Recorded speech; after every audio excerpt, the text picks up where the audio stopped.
Yuk. Assalamualaikum warahmatullahi wabarakatuh. Selamat pagi teman-teman semuanya. Selamat pagi dosen kita Ibu Suhitawini Setayuni SE MAK. Nah, sebelumnya perkenalkan kami dari kelompok 3 dalam mata kuliah Manajemen Produk dan Harga. Perkenalkan, saya sendiri Wela Mutiara Dharma, B11 2019 05945, dan kepada rekan saya silakan memperkenalkan diri. Saya Sandra Monica, B11 2019 05961. Saya Muhammad Idam Abdullah, NIM B11 2019 05948. Saya Dedi Bima Ardianto, NIM B11 2019 05964. Saya Nova Pramono Aji, B11 2019 05956. Saya Alan Al-Fakih, B11 2011 06151. Saya Muhammad Andiko Abimanyu, B11 2019 05969. Nah, itu tadi perkenalan dari rekan-rekan saya. Baiklah, kami disclaimer di awal bahwasanya presentasi dari kelompok kami itu akan ada giveaway saldo ShopeePay. So, keep watching our presentation karena kalian bakal dapat keuntungan dari presentasi ini. Nah, langsung aja ke topik pembahasan kita yang pada pagi hari ini, yaitu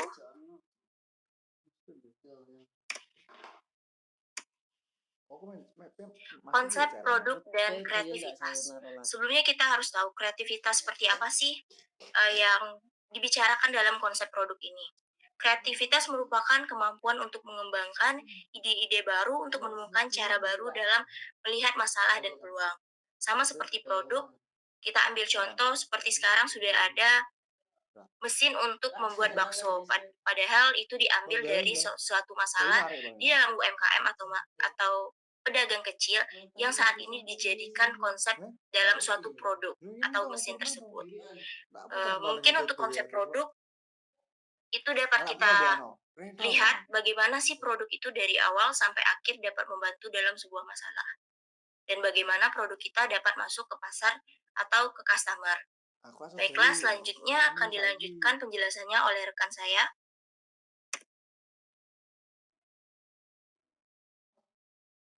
Pusat Inovasi Produk. Inovasi produk adalah menciptakan produk baru yang dapat memenuhi kebutuhan dan keinginan konsumen sehingga muncul minat beli terhadap produk tersebut yang diharapkan dapat direalisasikan melalui keputusan pembelian.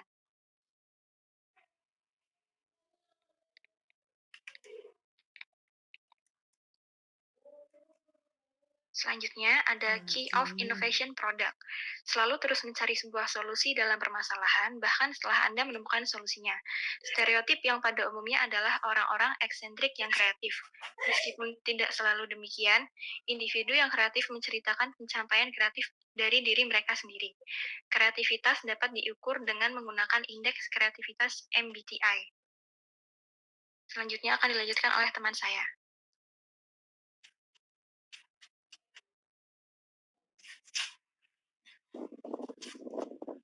Oke, selanjutnya ada manajemen berperan untuk tiap-tiap gagasan ide. Perusahaan General Electric mereka memiliki ide baru seperti inisiatif perusahaan mengatur sesi pembelajaran dan bertahan dengan tujuan mereka. Dapat unggul dari pesaing yang hanya fokus pada hasil keuangan pada ide. Generasi menyatakan sebaiknya manajer puncak fokus pada proyek-proyek inovatif. Ini dari peran manajemen dalam kreativitas. Next.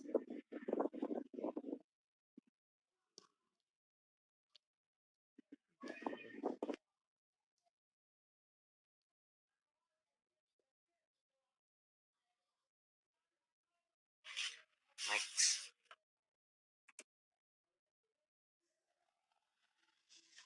Kemudian ada hambatan untuk menghasilkan ide. Yang mana satu, pikiran kelompok. Kami pikir kami sedang kreatif, padahal kenyataannya kami hanya datang dengan ide-ide yang kelompok kami akan menemukan dapat diterima. Yang kedua ada kesalahan penargetan kami terus kembali target demografis sederhana yang sama. Misalnya di bawah 35 tahun atau di bawah 50 pasar.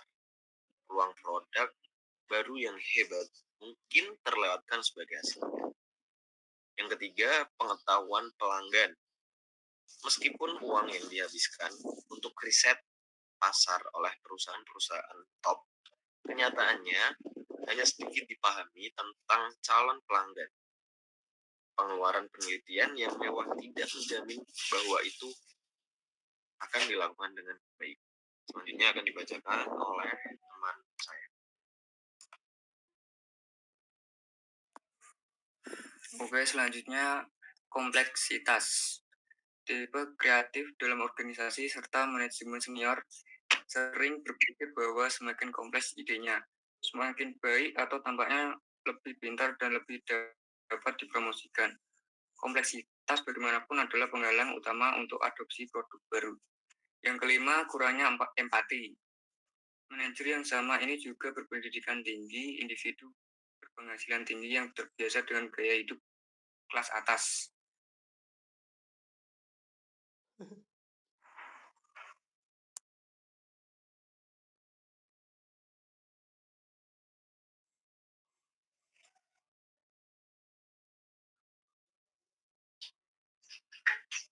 Mereka mungkin tidak memahami pelanggan khas yang mereka coba jual. Yang keenam, terlalu banyak juru masak. Tim produk baru yang kecil bekerja dengan baik, tetapi perusahaan besar terutama rentan terhadap internal persaingan untuk kekuasaan dan pengaruh. Ini bukan iklim yang sehat untuk produk baru di fase awal perkembangan. Selanjutnya, konsep produk. Pertama, kami mencatat bahwa manajemen memiliki tugas mempersiapkan organisasi untuk generasi konsep. Ini termasuk menerapkan paduan strategi dari piagam inovasi produk, menemukan dan melatih orang-orang kreatif, dan kemudian menciptakan lingkungan bagi mereka untuk bekerja di mana mereka dapat termotivasi untuk berproduksi. Selanjutnya dilanjutkan oleh rekan saya.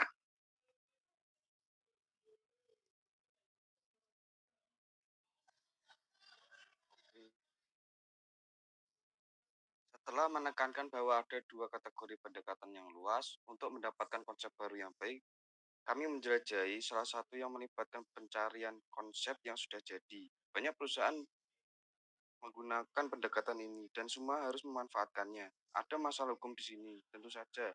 Dan bab ini diakhiri dengan menguraikan langkah-langkah yang harus diikuti dalam menangani ide-ide yang datang dari pengguna akhir, pengguna utama, karyawan di luar lingkaran produk baru, dan seterusnya. Ini mempersiapkan kita untuk melihat yang paling sulit. Tetapi sejauh ini, metode terbaik untuk menciptakan konsep produk baru. Selanjutnya akan dilanjutkan oleh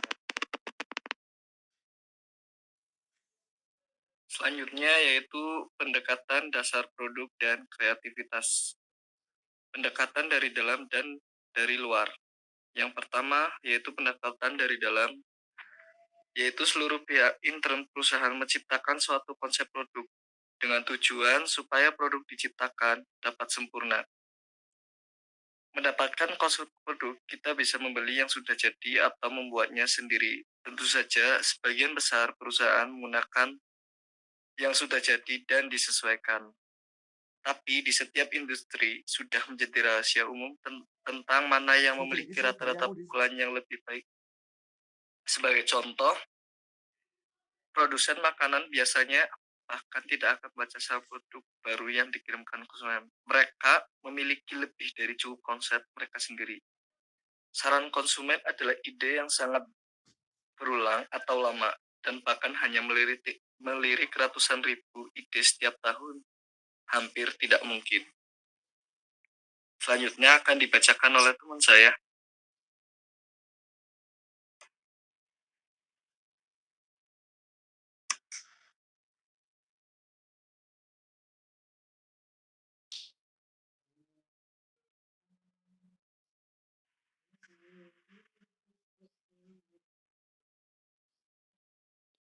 Selanjutnya ada pendekatan dasar produk dan kreativitas.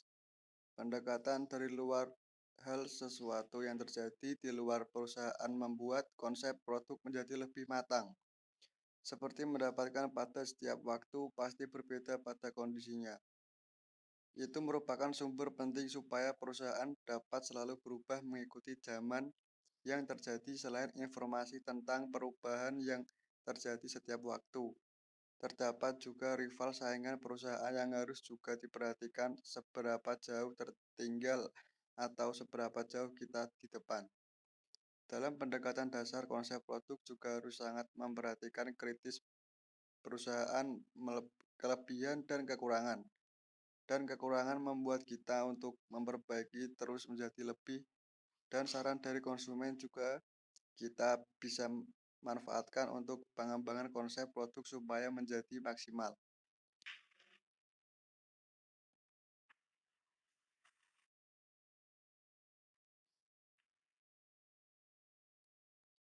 Terima kasih. Sekian. Baiklah, terima kasih. Sekian presentasi dari kelompok kami.